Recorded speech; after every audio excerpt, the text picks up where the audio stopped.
Hey everyone, welcome to Buzzing About Romance. I am Becky, and joining me for this episode is Leah. Hello, Leah.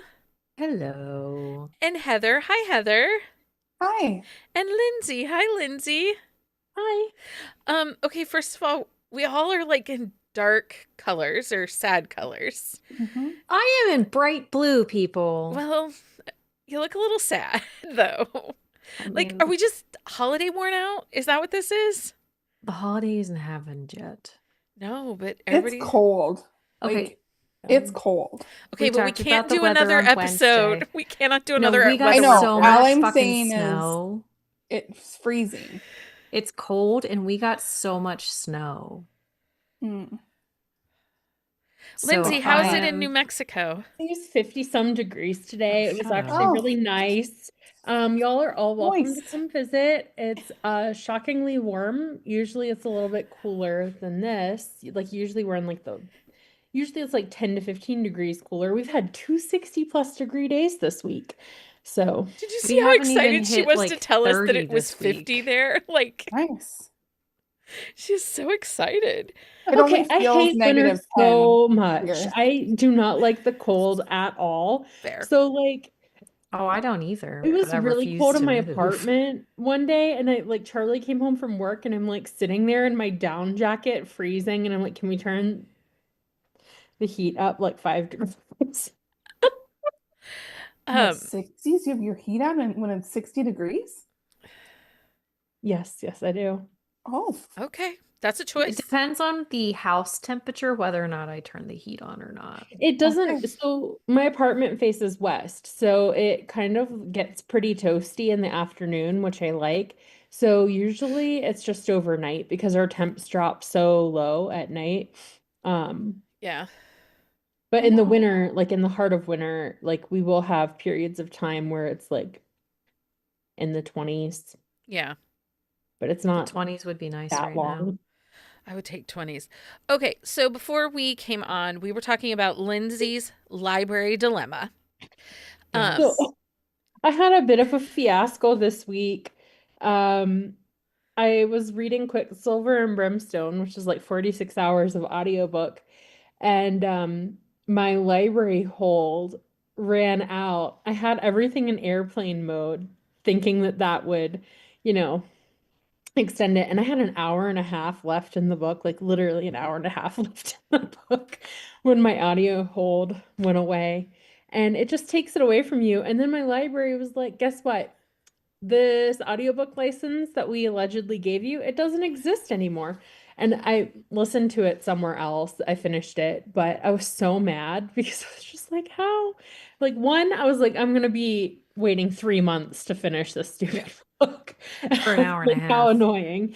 Um, but then it was like, nope, you're not even gonna get back on the hold list because this doesn't exist anymore. And I've never seen that happen before. so it can be a couple of things. One, I do know that earlier this week, Brimstone was taken down and a new copy was published. Oh, So Mhm. that could have been it. There were some editorial things fixed in the previous copy, so that could have been it. But likely what happened is, so when a library buys a license for traditionally published books, it's for so many borrows Mhm. mm, or so many listens. And usually it's in listens of 26. So it might have been a situation. Now, I don't know what Brimstone and Quicksilver are going for as far as their licensing fee. I know for an indie published book, an unlimited borrow is 3 times the price of the book. So if they charge $8.99 for a book as an indie published author, a lifetime of borrows is they get paid the $8.99 times 3. TradPub isn't like that. Mhm. TradPub, they set their price. So like if you go to borrow Brimstone on Audible, I think the retail price is 60. that's So the insane. library fee it might be discounted, not retail, but it could be discounted. But I know that when Obama's book came out, it was $125 for 26 borrows for his book in library well, I'll be systems. donating to my library regardless. Brimstone, I just looked it up. It is $41.99 for the audiobook. So a library probably is paying 30 times 26 for a licensing agreement. Which I think, okay, Lindsay, you said it was 46 hours, so you got like, Between Quicksilver and Brimstone, it's 46 hours of audiobook. and then it disappeared an hour and a half Right. before you were And done. Jenny says it in the comments. It was the last hold on their licensing agreement for that book is likely what happened to you, Lindsay. Well, that's fine. I listened to it on, I forgot that I have like 3 months free of Spotify. So I was like, oh, I hadn't used my audiobook there, and it was there, and I finished it there. And yeah. This is a good reminder too. If you have Amazon Music, Yeah, you can do one every audiobook a 30 days, no month. matter the size of the audiobook, you get one free audiobook listen on Amazon Music, which has been really great because as we've done Sips and Discuss, if I don't have the audiobook, I don't want to use an Audible credit, I can borrow the book on our Amazon Music. Well, and it's 30 days from, so if you borrow on the 17th, it's can't- not until the next 17th. Like Right. there's not a rolling calendar. It's not like per month. It is Right. what the day you borrowed, like that's the day you can borrow the next one. And if you don't like the book, it doesn't matter. You still borrowed it. It is Yes, that you're is the book stuck. for your 30 days. Yeah. And I think Spotify, it's like the 15 the hours. account owner only. Yeah. And it's a Mhm. certain how many hours? 15 15. hours. So you wouldn't have been able to listen to all of Brimstone. No. You have to, and then they sell the hours in packets. So like you can buy an additional 5 hours on your Spotify. So I should yeah. look and see if my Apple Music, if I can get any. there are no, I don't think they do books. there is not an over audiobook They integration. through the books. You can or buy book. Some of I noticed. You can buy audiobooks, but there's Yeah. no borrow situation. I didn't think so. But they're sometimes cheaper on Apple. Like they go on sale or whatever. Mhm. Yeah. Well, I Well, was and just going to read it in KU. The first one was in KU, but the second book was like $11.99. insane. Yeah, 12. It was insane for Well, an and that's ebook. because the first book was indie published Mhm. for like a month. Yeah. She sold it to Forever. Forever fully published the second book. that's why it's $11.99. So That kills me. It- I think we all know how I It's feel it, about. you know, I don't know. It's my book of the week, I guess. we'll Yes. talk about it when we I get there. guess. Okay, so on today's Yeah. episode, before we just like completely go off, on today's episode, we are talking about our predictions for 2026. What's out, what's in, what we hope happens. And I also am going to give a little bit of insight on what was profitable in 2025 and how that helps us speculate, because we're going to do a lot of speculation this evening as to what we can expect in 2026. Because we have to remember, in the current market, indies are leading the trends, right? Yeah. They're the ones pushing things forward, and traditional publishing is coming behind and buying it. And so we can look at what indies are already putting up for pre-orders for 2026. We can look at what indie authors are doing as far as tropes and setups and stuff to help us speculate as to what trad is going to be buying in 2026, because they will not anything that they buy from September of 2025 forward does not have a pub date till 2027. Like 2026, there could be like some late November, December books that get picked up early in this year, but To be honest, TradPub is about 18 months from purchase to publishing. And That's so far. Like, it is, which is why we often feel like, oh, this isn't big anymore. Like, why are we seeing this coming out There's of always kind of a Berkeley? delay with trad. Yeah. So a perfect example is Butcher and Blackbird. We saw Butcher and Blackbird blow up in 2024, right? Mm-hmm. So that produced Game On, or not Game On. What was the first book? Lights Out. Lights Out. That saw Lights Out. All of those got picked up in 2024, published traditionally in 2025. And now we have seen this huge influx of this dark horror rom-com, dark thriller rom-com. And we have some really big titles, some huge marketing pushes coming in 2026. And you can see those authors were indie publishing those books. Their popularity blew up.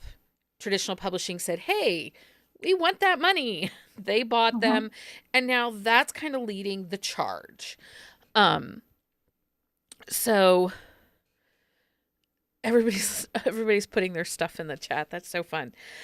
So the first thing is, I'm going to ask you guys have to check that because I don't have my chat up tonight. Well, okay. So one, Jen Ellen says, I hope all the variations of Puck in the title is over. Away.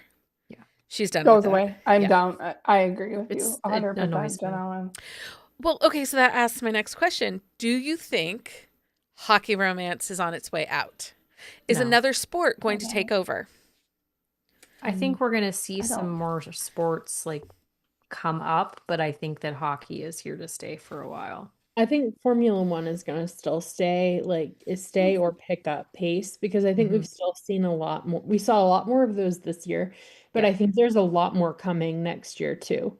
And I think like with how popular that sport is Becoming. Yeah, it's becoming very popular, but specifically among like women. Like all the people who are big Formula One fans are actually women. So Yeah.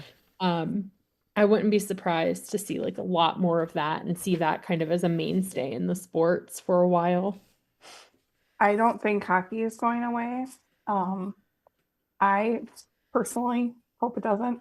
I would like to see more sports romance, but I actually think we find this good sports romance is really hard to find. Like they screw up baseball. Like I don't know how you screw up baseball, but they do. They screw up football. Like you know what I mean? Like it gets messed up all the time. Yeah. And so that's why people don't like it. It's because it doesn't get it right.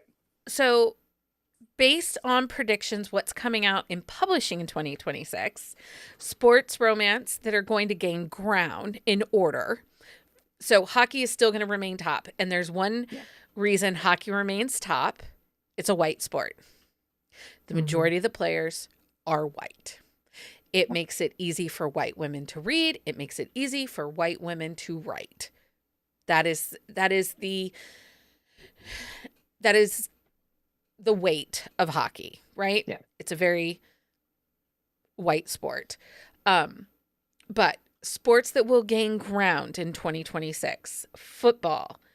It has a high visibility right now, built-in power dynamics. Because there's a lot of crossover appeal right now with football. I think the Taylor Swift, Travis Kelce thing is waning. I don't think that's the driving force anymore. I just think that it's like, oh, sports romance. Well, everybody has hockey. The next logical step is football. Yeah. After football, baseball. There are some newer baseball series coming on. It's not TikTok loud right now, but there is a reader loyalty for it. I don't know. Next up, the new shiny object to sports romance will be Formula One. We will see more and more Formula One over the course of the next 18 months. And then soccer, because you are going to see a movement in publishing that is going to be trying to gain more ground. Romance is going to gain more ground in the European markets and in the Asian markets. You will see more deals coming from authors writing to European publishers. And also you will start to see things like Chinese publishers stepping up and buying romance, and Indian publishers buying more romance. So well, while they see how much money it is. Yeah. I mean, they're like, we're missing out on some money. So Selfishly, I wish we'd see more women's sports. Like, I wish we would see more women athletes. yeah. Right. Because women's sports is on the rise. Like, thankfully, is on the rise, right? It is. Yeah, it would be great. Mhm. Unfortunately, because the majority of romance readers are heteronorm, they don't want to see that. And it's unfortunate. It's just the market says it doesn't sell as well. Yeah. Not that I don't want to see it. I love it. I yelled at an author last week and told them, why haven't you written your women's hockey romance yet? And she's like, well, I keep thinking about it. And I'm like, freaking write it already. TWHL is taking, I mean, I guess maybe I am such an anomaly. Like, we have a ton of women's sports in Minnesota, and obviously the PWHL is huge, but I think that there is more focus on a women's sport now, and the fact that like they are talking about them more. Well, when you've got, does anybody watch Coach Jackie on TikTok? Have you seen Coach Maybe. Jackie, Heather, on TikTok? So I she don't TikTok. It's toxic. I call it toxic talk. she does this whole thing. She shares stories of women's sports. Her tagline is, I love women's sports. And she features different women athletes, different women's sports. She goes to their events. She talks about it. And I guess the latest was the U.S. women's table tennis program for the Olympics was in dire straits. And she put out a video like, how can we save the U.S. women's table tennis team? And Favor Flav, he showed up. He put the money down. Didn't he do something with water polo too? Well, yeah, the women's water polo, that entire program got saved because of Flavor Flav. He paid for them to have a practice space and to travel and to get the accreditations or the stuff that they needed. Yeah. He is like the fairy godfather of women's sports. Yeah. Does he have daughters? He does. I think he does, yeah. He does, but he also shows up. So he's very involved too. Like that's the thing. Like he like goes to stuff and like does stuff with them and for them, and like he's not one of those like people who are just throwing money at it and then like gaining the notoriety for it. Like he's working for it. Well, and Jen Ellen brings up Iona Andrews or Iona Marr and her bringing popularity to women's rugby and women's sports. The problem that she's only really focusing on rugby. She isn't giving wide platform to a lot of other professional women athletes. And so that's kind of why I like mentioned Coach Jackie and not Alona. That's why I mentioned Coach Jackie, is because Coach Jackie covers the broad spectrum. The spectrum, yeah. And she actually had a really interesting take, and we'll talk about this after the first of the year when we discuss heated rivalry and all that stuff. She actually had a really interesting take on why she loves heated rivalry, even though it's not about women's sports. Like, she's like, why can't we have a show about women's sports? Well, but then she talked about it. I did see her. Yeah. I also came across somebody that did, she fills little free libraries all the time, but she did a calendar of women's sports, and it was so cool. And she sold out like immediately, which is great. So we'll talk about that after, when we discuss heated rivalry after the first of the year. Prepare thyself. I actually changed the schedule. FYI, we're only getting one episode of it. We're going to do one Wednesday episode of it because that's not enough time. I cannot do like, I feel like it will be a 6-week project if we don't limit it to like one time. Jenny and I are like, You all need to get a life. So 2026 sports romance, hockey's not going away, but I do think we're going to start to see, I don't think that we will ever really see basketball, Okay, unfortunately. so one of the things that I think would be kind of cool, so the New York Yankees, like they go to a lot of New York Liberty games, which is the women's The basketball women's, team yeah. in New York. And they have like adopted the Liberty blue color as like an honorary color. So like you'll see the Yankees wearing like Liberty blue. And I like it's that. like partially because I think they don't get a City Connect jersey, and partially because like it gives a nod to them. But Mhm. ever since like I saw that they were becoming like big Liberty fans, I was like, it would be so cool to do like a sports crossover, especially in a city like New York where like you can do so many sports crossovers Yeah. because they have Yeah. hockey, they have basketball. And they have multiples of everything Yeah, too. and then they have multiple teams. There's just like a lot you can do with that. So I don't know. That's what I would like to see, but I don't know enough about it to do it myself. Um, No time. I mean, I think so that's more the key. There's not enough is there time. a trope you hope to see rise in 2026 in popularity? Yes. What trope would you like to see? I've got a special trope just for 2026, and it's the stakes are real trope. Okay, so it's interesting you say that because based on what we're seeing in books charting in the New York Times and the USA Today, the idea of cinnamon roll heroes gone. Yep. The idea you're going to see more morally gray men. Mhm. The idea of low stakes, no vibe, small town romances out. They're out. Thank They the aren't frickin' Lord. they aren't going to be as So sick of popular. those They're books. not selling as well according to BookScan. They're because they're just not doing well. stupid. What They're you will not done see, well. That's the problem. Like they That's the would be thing. they would be popular if they were being done consistently well, and they are not. That's the thing. Like I feel like there are some authors who like they're more vibe and low stakes, but it's the way they write. It's like the mac and cheese books that we talk about. But they're well written with good stories and there's still emotion. so what you will see happening in 2026 is I think we will see more small town suspense, Yeah. more small town thrillers, more small towns with added stakes. So small towns with a morally gray hero or small towns with potential murder. That is what you're going to see in 2026. These cute, vibe happy, I hate to pick on her, Laura Pavlov books. Unless she starts adding a layer of suspense, I think her popularity has started to wane.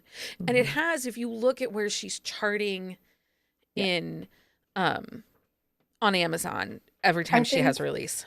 We need more good bad guys, right? Like they can be bad, but they're going to be good for their heroine. Yeah. Right? Like they're a little vigilante kind of. Yeah. Right? Well, and suspense is definitely like on an uptick. It's like it's what's being like selling right now. Like there has been a definite uptick in like the amount of suspense and the suspense that is wanted as well. So, but it's not military like suspense. not It is military. like small town suspense, even like cities, but it's like It's going to be more like cozy mystery, small towns with romance, with heavier romances. Large silly city type romances, you're going to see more corruption, like mystery and intrigue, maybe murder, like a serial killers, murders with larger spaces. Yeah. So you'll see thriller romance is the next big wave. You're going to see dark romance. Maturing, though, it's not going to peak. I venture to guess that we will see more and more dark romance being picked up and published for 2027. Yeah. You know what I don't want to see anymore? What? I am over the grumpy billionaire who starts dating his secretary who's poor, who's a single mom. I'm over that. I am like done. And I like that is so over. I don't even read them anymore. Yeah, I don't blame you at all. Small town, if it has a suspense layer, rom-com, but it will have to have more evolving into emotional sharp chaos. Yeah. Versus just like slapstick energy. Yeah. And Jen Ellen's over Secret Babies, but sister, they're not going anywhere. It's funny that you say that, but the trending trope in 2025, Secret Babies. Secret Babies. So, and you see people all the time, you know, I read a pregnancy romance and I loved it. You know, I want more. Tell me where I can find more. So those are, I feel like those pregnancy romances and secret baby romances, there's two, like, they're very polarizing for some people. They are. So rom-coms make it meaner, smarter, and messier. Yeah. Is what we're going to see. I'm loving a messy family. Like, if you know, if there's messy families, sign me up. Yeah. I love the messier, the better. I think we'll see. I don't think cowboys are on their way out, but I think that it's going to have to be more cowboy with suspense. Yeah. Cowboy stakes. Morally gray. Yeah. Morally gray cowboys. Yep. Yeah. Because if like, you it's going to be at cowboy, but it has to have an added element because just the basic cowboy is not enough for people. It isn't. Okay. Other big tropes from 2025 were enemies to lovers, rivals forced together. And then on the contemporary side, so overall, enemies to lovers, rivals forced together, because here's the thing that happened in 2025. Romantasy dominated the sales. Love it, hate it. It's fucking with paranormal. We know that. It's screwing with urban fantasy. Angry. We know that. Yeah. This romantasy, everything that is any kind of magical. Anything. They're labeling. They're labeling it romantasy. So overall, enemies to lovers, rivals forced together was one of the top trending tropes of 2025. And that's because romantasy sold hand over fist more than contemporary. Do you know, I went to a speed friending book event on Thursday night and somebody was talking about that they're romantasy. And I don't know what that, I mean, like, I know we've talked about it, but it's just not my jam. I'm like, so are you saying it's like Star Wars, but like fairies? And they're like, no. I was like, okay. But yeah, that's what they're saying. They're like, it's like it depends. It's a made up world, right? I mean, it's made up. It is, yeah. And I mean, Amanda is the one to ask. But the problem is they're classifying a lot of things as romantasy that are not romantasy. And so people who are like saying they're reading romantasy aren't necessarily reading romantasy. Well, and you're seeing so many people that are like, who was going to tell me about these great romantasies from 2002? Bitch, you're reading urban fantasy or urban fantasy romance, or you're reading paranormal. That's not romantasy. Like a vampire is not romantasy. You will not find a vampire in a romantasy. So sort of, maybe. There's vampires in Quicksilver and Brimstone, and I guess that's a romantasy. It is romantic. They're considering themselves romantasy. I think it's more of an urban. Is it? You think it's? I think it's more urban fantasy, isn't it? No. No. It is 100% not urban fantasy. Well, it has fays, right? It deals a lot with the fae. A lot of stuff. But I wouldn't necessarily say with a fae it's romantasy either, because like fays are kind of a separate entity. Different world. Like none of the worlds they're in are parallel to like a normal city. It's a whole, I mean, I don't know. The whole thing. I won't be reading to me, like the difference between like fantasy and urban fantasy is like urban fantasy is like a fantasy world overlaid in like a our contemporary. modern Yeah. world. Like it doesn't take like a lot of world building. And then like for romantasy, like what gets largely classified as romantasy is like the fantasy ones where it's like a whole different world where there's like not really parallels. Like there's political structures that we can relate to, but like it's just all different. Mm. Okay. Oh. So how happy are we that cinnamon roll heroes are going away? That the morally gray are going to win? I mean, I don't always love a cinnamon roll, but if it's really well written cinnamon roll, I do like There's them. no such thing. You There's no such you thing. lie because there have been a couple cinnamon rolls that you have read and you have enjoyed. Overall, So they're all you cannot stupid. say there's no such thing. Overall, they're stupid. I'll take a golden I am just gonna retriever because say he's a goodest boy, that I'm just saying. but he can still bite. Let Lindsay talk. Sandor writes some cinnamon rolls. She and I'm does. pretty No, sure you they're can- golden retrievers because they will bite you.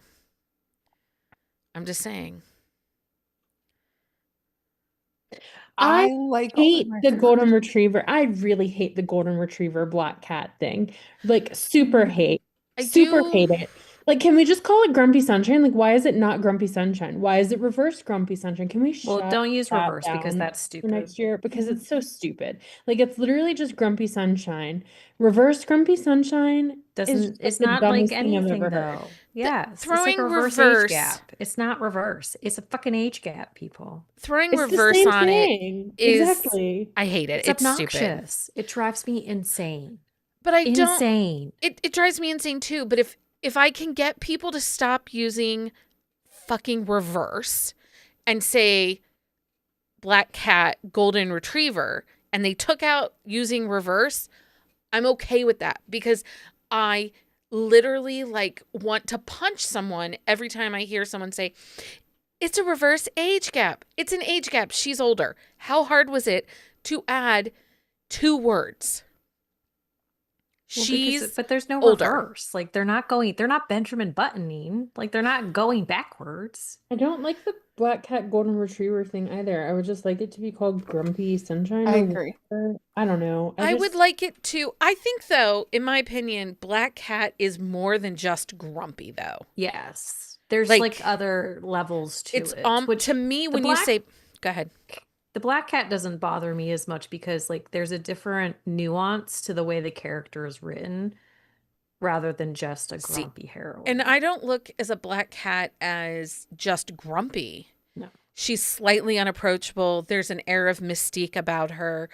Yeah. It's more than just that, like, she's grouchy. It's more like there are layers to her, why she presents that broody.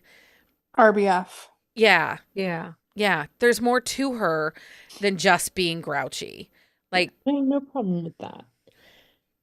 That's like telling a woman to smile. But it's also just like Don't Jenny fucking said. tell me to smile. it's people. also just like they always have a feral. golden retriever. Like, do they always have to get a golden retriever? Like, just give. I maybe feel just like give me that two is part of grumpy the people. problem. Like Maybe give they're me- like Yeah. you can have a black cat heroine, but she doesn't necessarily need to be with a golden retriever hero, which I also think this comes that's down my to annoyance with it. a lack of education of the idea of archetypes, Yeah. which is why we as a podcast have focused so heavily on archetypes and using the archetype correctly. Because I think that, again, so many readers don't necessarily have the knowledge of story. Like when you hear people say, oh, I really want more yearning. You had yearning and you said, no, give me vibes. Yeah. And you didn't want yearning. So I think that some of it comes down to lack of understanding of archetypes and character typing. Yeah. And in general, I'm not sure, unless you have studied creative writing and characterization and all of that, it's not necessarily something that's in everyone's day-to-day conversation. Mm-hmm. And I'm not saying you even have to go to college for it. You don't have to go to college to understand archetypes. You know, you just but if people don't talk about it enough, you don't have an understanding or a grasp of that there's different character types. I think a black cat is hard to write, like, because you still have to make her almost likable.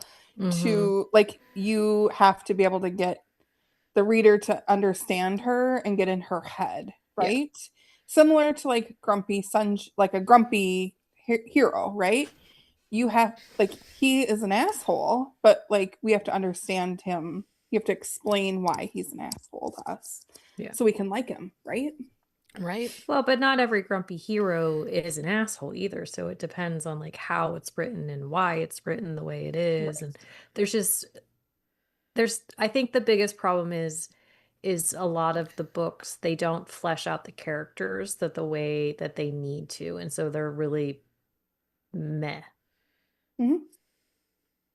At the end of the book, you're like, I'm not 100% sure I like this character either. Yeah. Well, Like, I don't think he does. Which sometimes I'm okay with that. Yeah. Because I don't really care if I like the character or if I'm not sure, but there's just something about him that I really enjoy. But I'm like, I still don't know if I like him, but I really like him with this person. Like, that works for me. But it's all in how it's written. It's like, I don't have to like him at the end of the book. Like, I can still think he's like a giant asshole. Well, but we just talked about that with the Holiday Unscripted by Natasha Madison. Yeah. Overall the book was good, but the heroine was annoying. She was really whiny and like a princess. Yeah. Like almost like an over exaggerated point to it. Yeah. What is one trend that you hope gets left behind in 2025? Go, Heather. Slow burn. There's no need for them. I don't need them. They're never going away, though. No, they are. You will see sexier, spicier books coming out of publishing. Yeah, but there's always going to be slow burns. There's always going to be slow burns. But if we look at what is charting right now on New York Times, and USA Today, it's not slow burn romances. And what I've been reading that's coming out in like 2026, like beginning of 2026, there's no slow burns. There's no slow burns. Some of these people are doing it in the prequel. Yeah. I mean, I just read. I'm down for that. I read Fundamentals of Being a Good Girl, and they bang it out like right away. Well, but that's Julie Murphy. It's Julie and Sierra Simone. So. But I'm just saying that they're horny. There's a lot of banging. You know, the world is like falling apart. Yeah.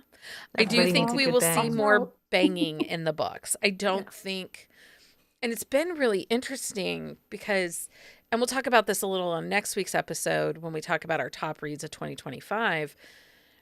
I actually really found more enjoyment in the traditional published books. Yep. Same. Than I found in the indie books this year. The stories felt a little more developed and a little deeper, and they were sexier. Some of them were, yeah. Some of them. There's definitely been a shift in the trad pub where they're letting things fly a lot more. Because there were some books that I picked up, like tried and true authors. I love everything they write, or majority of what they write, I love. Yeah. And those books just, since the end of 2024, going into 2025, those books are just not hitting for me. You know, it breaks my heart, but I had to break up with Julie Salmon. I had to break up with A.L. Jackson. Those books just were not working for me. Yeah. And I don't want to break up with them. We'll circle back eventually. Eventually we'll circle. We always circle back. Leah, what's one thing you would like to see go away in 2026? The lack of a third act breakup. Lack of third act. Bring them back. Bring back the third act. Or give me a really good, solid reason why there's no third act. I need a good third act something. It doesn't have to be a breakup, because we all know I read a lot of suspense. Strong third act ups. So a strong third act event. I don't want to read and then be like, well, why? Why? Yeah. What about you, Lindsay? What's something you really wish will go away in 2025 and not come to 2026? I mean, I kind of already said it earlier, like with my whole like the stakes are real being the trope for 2026, but like so many of the books that I read this year, like to Leah's point about the third act breakup, there's nothing that solidifies the HEA. Like you see time and time again these characters that are in situations that, like there are substantial obstacles for them to overcome, and there's opportunity to create stakes, and they don't take any of them. Yeah. They just make it a like snap finger decision for one of the characters where like, oh, you live in 2 different continents? Like, that's not complicated at all. I'll just move to where you are because we don't need to really talk about it. And it's like, that's just an example. Like, it's not specific, but it's like kind of the situation that you see on repeat in so many books this year. And It's too easy. across all genres. And it's just like, that's not how it works. Like anybody in a situation where you have to make concessions to make a relationship work, like there's also sacrifice that comes with that. There's a conscious effort and decision. And I think just like the way that they're writing romance makes it seem like it's easy, and it's not easy. And I think like books are maybe selling a vibe, but I feel like it's a lie. Every time I read them, I'm like, well, that's fake. Like, I don't buy it at all at the end, because that's not how anything in life works. Like conflict, consequences for actions, having to make a decision, like these are very critical parts of the human experience that have been lacking in romance for me. And I would say like a good, probably close to 2/3 of the books I read this year. Stacy, who has all the money to be breaking leases left and right? Also, moving as hell. Also, if you have a pet, don't forget about the pet. And if you have a large family that you talk about, make sure you invite them off to the Let wedding. it go, Leah.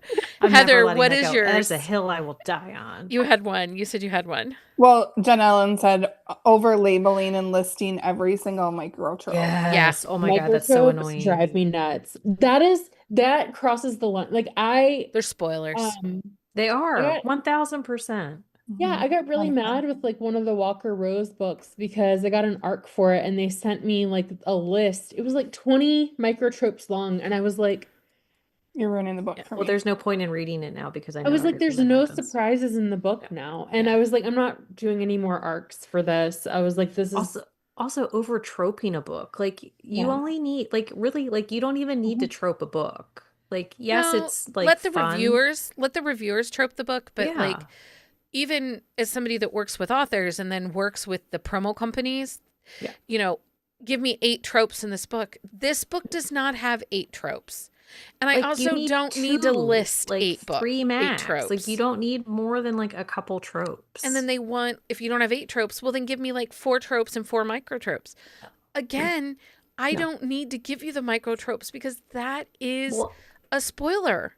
But also a microtrope is very personal. Like it's an individual thing. Like what somebody considers a microtrope for them, somebody else might not. Like it's little nuances that people like choose. I think about also some of them are so dumb. Like he knows how she likes her coffee is not a microtrope. No, that's like common fucking decency when you're dating somebody. One of the things that I think back to is, Heather, I think about when you and I in 2022, we read Praise. And all we knew is that it was a dad, an ex's dad, and it was going to be sexy. Like that's all we knew going into that book. But then we got like Praise Kink and Good Girls and representation and all of these amazing pieces that you had to discover. Right. Yep. And I think that was the joy of reading that book for me, was the discovery. And if we go back and think about it, I don't read blurbs. And I don't read blurbs for a reason, because I feel like when you do, they give away so much. Sometimes, yeah. And I want to go into a book. I want to... I want you to tell me, hey, Becky, this is a hockey romance. I think you'll love it. Becky, this is a small town rom-com. I think you'll love it. people are being murdered in this book. I think you'll love it. Do I need you to tell me that he says my wife 10 times? No, I don't need you to tell me that, because one, that specific mycotrope does nothing for me. No. Okay. I think that one's dumb. Speaking of the my wife thing, like they do that in fantasy now, where like literally a page will say my mate 20 times. You don't need to put it on every page. No. You don't. Mhm. Unnecessary.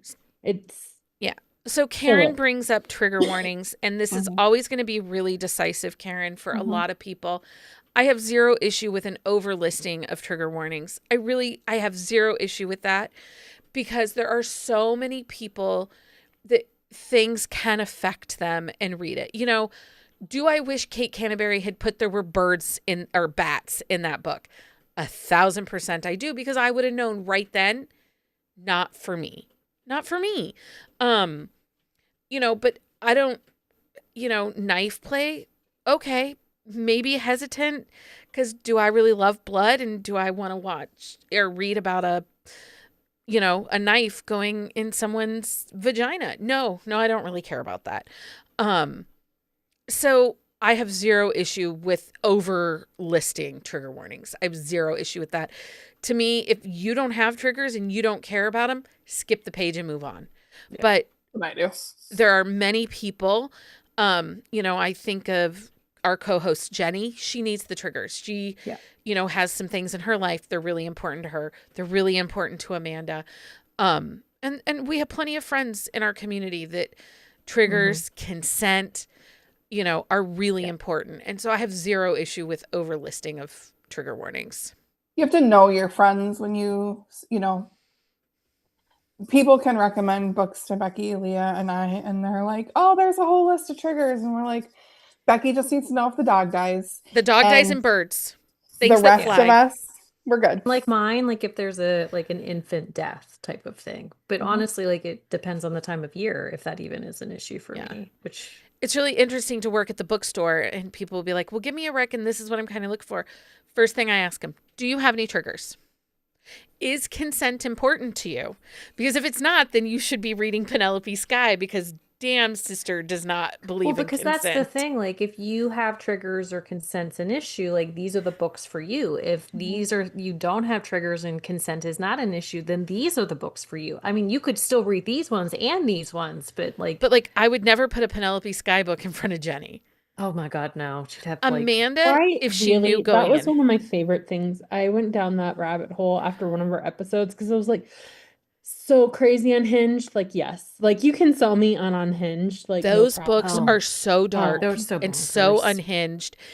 I can't remember. It reminds me, what was that? The Bella J series that I read. Yes. You were like, this was crazy. And I was like, wow. Like, yeah, I couldn't put it down. It was so nuts. So insane. The rage read that you guys did. Somebody after we talked about dark romance or something, somebody picked up the Penelope Sky series, and they're like, I'm reading this and I feel wrong, but I can't stop reading it. And I'm like, I don't want anyone to know I'm reading it.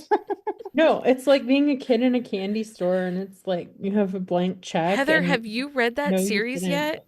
I think I gotta go back. I gotta look. Buttons and Lace. I feel like I did. Like, here's the thing. I feel like there's so many books I read in like 2018, 2019, and that's just don't remember 7 years ago. Like, that's so crazy. And these were early on out there. These came out like right after the 50 Shades kind of upswing. These were the first dabbles into dark. I feel like I did, because I went from 50 Shades and I was like, oh, this is, and then I went to Sylvia Day and read like Gideon Cross. And then I was like, okay, I need more of these. That Crossfire series by Laura Lynn Page. I remember reading that. No, Crossfire's not Laura Lynn Page. Not Crossfire. What is hers? She has one. Is that Sylvia Day? Sylvia Day is is Sylvia Day? Sylvia Day is Crossfire. Oh, Laura Lynn Page is what is hers? It was like the Fix. Was that the Fix series? I don't even remember. I have to look. Yeah, Sylvia Day is Crossfire. Yeah, and I met her in Denver. I really like her. She's got something else coming out. I mean, Laurel She and does. Paige has those brutal billionaire No, it was ones. before the Fixed series. Fixed on You, Fixed in You, Forever with You. Holy crap. Those books are bonkers. Like But her Slay series is pretty bonkers too. Yeah. I mean, she likes a bonkers book. She does like a bonkers book. But those are like that morally gray. But those are the books I think are going to start to excel 2026. Okay. Do you guys think that we will see big city romances making a comeback? And I'm not saying necessarily billionaires, but I do think it will be billionaires, but not necessarily like, I think it'll be the ethical billionaire, which is such a dumb way to say this. And I'm talking like those Sylvia Day, the Laura Lynn pages that take, even 50 Shades, that take place in big cities.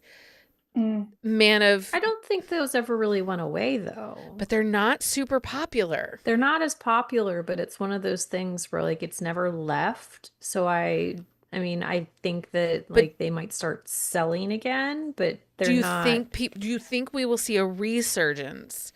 The thing is I think it'll be slow. You think it'll be slow? I feel like that.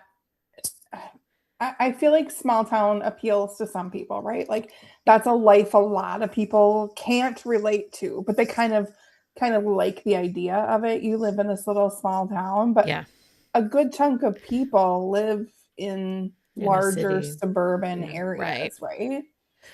So what I think it is, though, I think we will see a surge in cities, but I think it will be not so much like the Mr. Gray billionaire guy. Yeah. I think that's where all the mob books are going to be. Chicago, Boston, New York, Seattle, Los Angeles. Can we get some Minneapolis, like mafia? I mean, like... Well, do you have mafia in Minneapolis? I know there's some in Cleveland.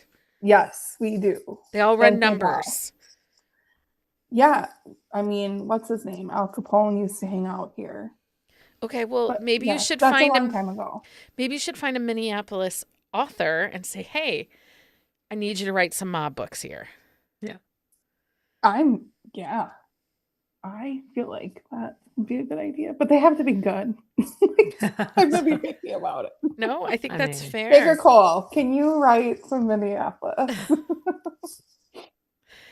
So yeah, I think that big city will rise, but it will all be big city mafia, big city dark romance. Yeah. So. Yep. I agree.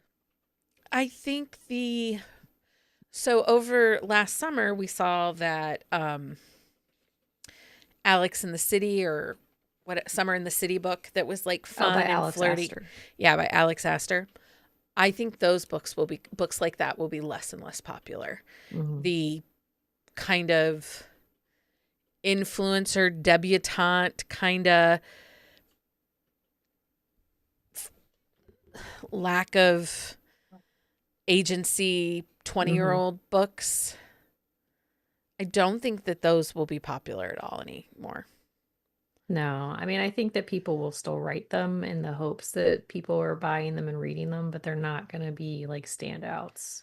Also, unless you get that like one like random one that really picks up. Yeah. I think it's just they'll be there but not be big sellers. Yeah. Do we feel like the illustrated covers? I am looking through and we're still seeing anywhere. them. They're here to stay. I don't think they're going anywhere. So they're not going anywhere the reason, and there's a couple reasons for that, right? Is marketing wise, physical books and romance are on a rise. And it is the only genre in publishing that physical books beats out digital books. Every other genre, it's pretty close to even. This was wild to me. So I went to the speed funding event. There were 50 women or whatever, right? And they kind of like rotated us through. It was super fun. And so one of my questions was, I said, do you read on an e-reader or do you read physical books? So I think I talked to probably 15 different people in the course of the night. Every single one of them said paperbacks. Yeah. Especially young women under the age of 34 or are more likely to pick up paperbacks over ebooks. And it has to do with those that are digital immigrants versus digital natives. Digital natives do not, meaning they were born, so like Gen Z, Gen Alpha, the Zennial, is that the Zennial? Is that what they call themselves? Yeah, the Zennials.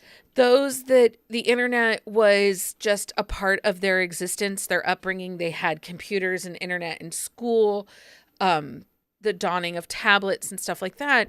They are having a drawback to because physical their media. world was digital, like growing Yeah. up.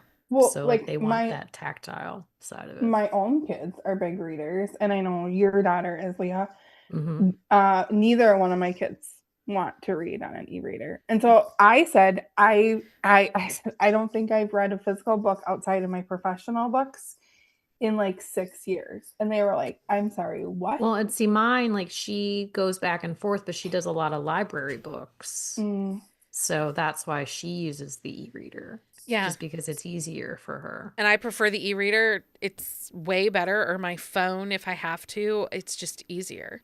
Yeah. I need to take all those books with me wherever I go. I need the entertainment. I need like 30 books available to me at any given time because I'm such an unpredictable reader. Like if I just have one paperback and I'm like, not in the mood for that, what am I supposed to do? Carry around 5 paperbacks? Well, and for me, like I bad. remember I went on vacation with Michael's family before we got married. So many, many, many years ago, before like e-readers were super popular.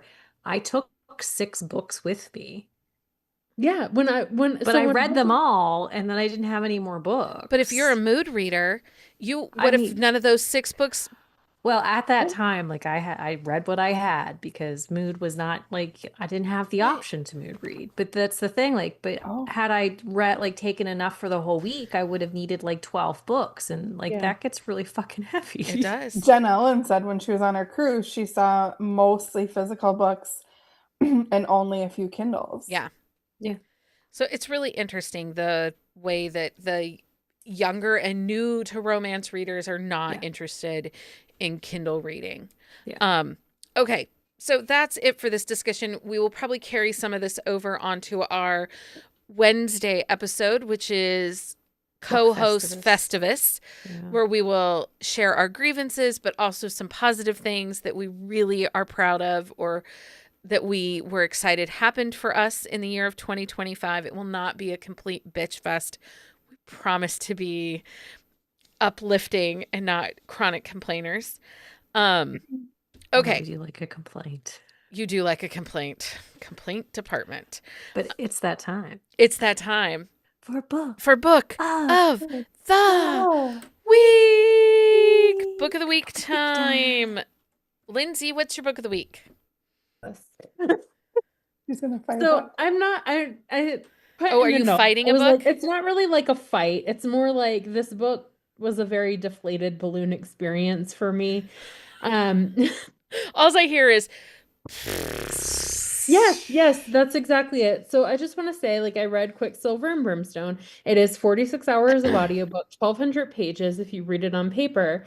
And I got like at first I was like, I think I'm going to DNF this. I got like 50+% into Quicksilver and I was like, she's insufferable. This is just annoying. Like, I'm not vibing with this. This is so much book to have read. And I was like, but I've read so much of the book. Like, maybe it'll pick up. It picks up. It's good. Like, I was really satisfied with the ending.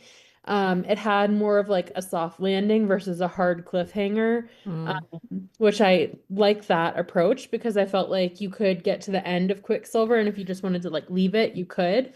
But I was so invested. I had such high hopes for Brimstone after like making it through that journey, like the experience of, and then just like the inconsistencies, there's parts of the plot in book 2, like it's a 600-page book, and there were just like large parts of the plot that as the plot moved forward, completely nullified huge sections of the plot. And it would be fine if it was like maybe just one and it was a smaller, but it was like such a huge investment for that. And the stakes are like continually communicated, like to be an impossible situation. And yet the situation never feels impossible because of, I'll call them evolutionary circumstances with the characters. I don't want to spoil it if you want to read it. So I've just thought about it for like the last 2 days and like, I don't know.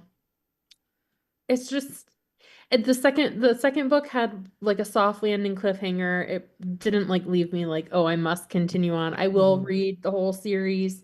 But then like I had another pet peeve. I used to work in construction and her nickname, the whole book is Little OSHA. And I'm like, okay, OSHA violations. Like, like I literally started my career doing oversight and compliance and flagging like potential OSHA violations. Okay. She just kept going there. Okay. So that was like a whole thing. It's got like significance in the story, so it was like fine, but I don't know.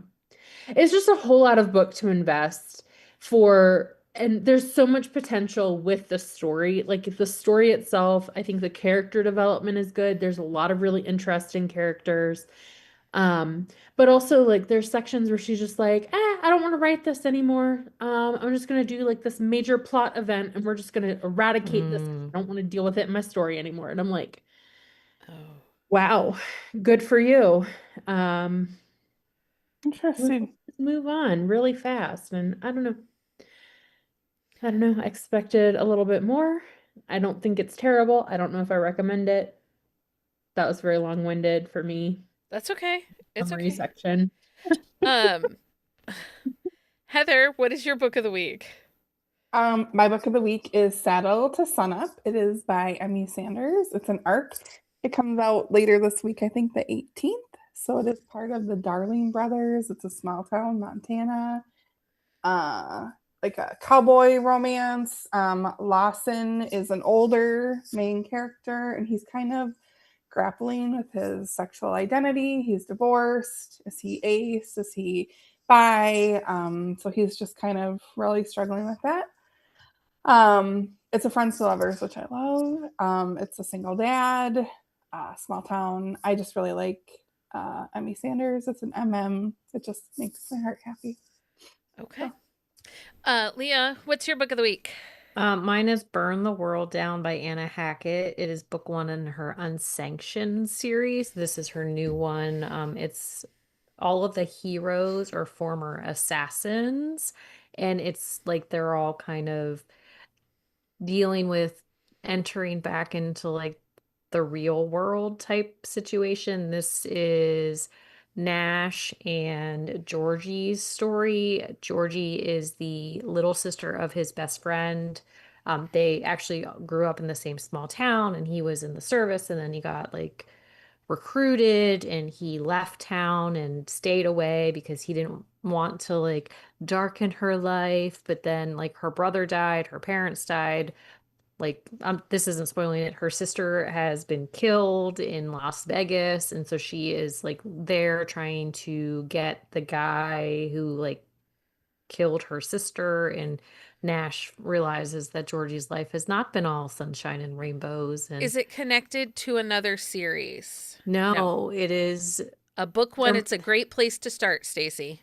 Yeah, you can start here. Anna Hackett is amazing. I will say Anna Hackett, like even if there is interconnection between series, her standalones stand alone. Like you can pick up any one of her books except some of her alien ones, like her sci-fi ones. Sometimes those have an overarching storyline. And someday storyline. you can meet her and act like a crazy person like Lindsey.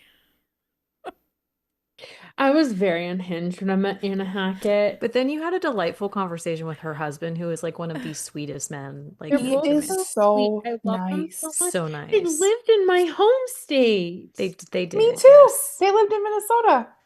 They've actually lived multiple places all over the world. That's Like so they funny. I really they love have them. been everywhere. But yes, they are the most adorable couple ever. So this is a good place to start, Stacey, if you're Yes, looking Stacy, this for. is a great place to start. If you have questions, just message me and I will give you all the details.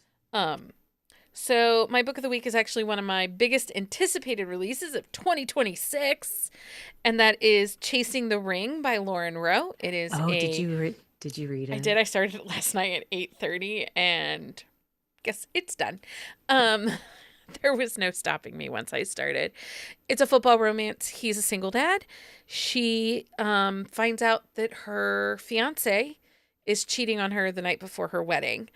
And she decides to go on her honeymoon without her. Runaway bride. So yeah, runaway bride, left him at the altar, embarrassed him, goes to he deserves Hawaii. to be embarrassed at that point. Roman himself is kind of in the middle of a career or team change. He's not renewing with the team that he's always played for. He's trying to negotiate a new contract with a new team so that he can be on the same coast as his son. So single dad, complicated messy family. I am seeing where Lauren Rowe is going with this series.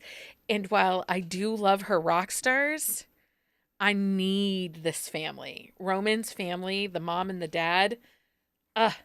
Amazing. I'm so excited. It was so good. So, Chasing the Ring by Lauren Rowe. It comes out in January, and the special edition is gorgeous with its sprayed edges. So, and it's her first trad pub book. Yeah, it's coming out with Kensington. So I'm excited. I think I requested it. Okay. So, Patreon update. This is your last notice. If you have not gone on to Patreon and updated your mailing address, you must do so this week so that I can send you a little year-end something fun in the mail. So that is going out this week. For those that are celebrating anniversaries, I will get those all sorted and caught up after the first of the year. We do have a special thing coming for our 5 people that have been part of Patreon for 5 years, but Leah has to finish it first. We've been a little busy. Anyway, thank you for supporting us over on Patreon. That helps us keep the mics on and bring you all of our amazing content each and every week. There will be an announcement dropping in Patreon this week with our change coming to the 2026 recording schedule. We are still doing 2 episodes a week. They just aren't going to look like they have. Things are going to be a little different. So there's that. So that's our crystal ball peek at the new year, new trope, whether 2026 gives us chaos, gremlins, and love, morally gray disasters who absolutely need therapy, or the triumphant return of the deeply unserious small town. We're ready, and honestly, we're ready to read it all anyway. If you want the full list, we didn't really talk about any books. We didn't but you can check out our on the shelf show notes at buzzingaboutromance.com for our books of the week. Don't forget to subscribe on your favorite podcast app so you never miss an episode, because we've got a whole new year of romance wrecks, hot takes, and possibly a few unhinged detours coming your way, and maybe more weather reports. Who knows where things will take us? Anything is possible. Thanks for hanging out with us. Until next time. Happy reading, everybody. Bye. Bye.